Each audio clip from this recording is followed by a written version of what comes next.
Why does my microwave oven and hood combo suck in air from the top? I have a 12-year-old Whirlpool microwave and vent hood combo model GMH5205XVS1.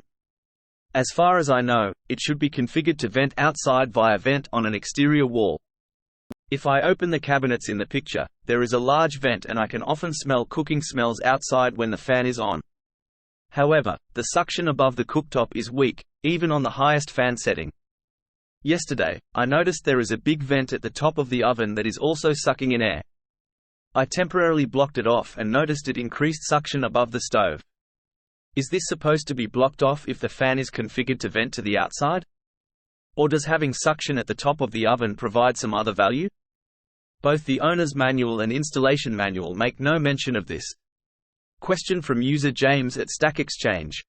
Answer: the unit is working as designed. Major air movement from below, as is fitting for a range hood, and minor airflow from the room and around the microwave cabinet to vent moisture odors.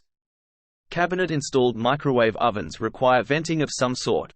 The horrible open cavities exposed on top of the unit must surely mean there is a missing screen panel of some kind. Answer from user Creamo Wheat at Stack Exchange.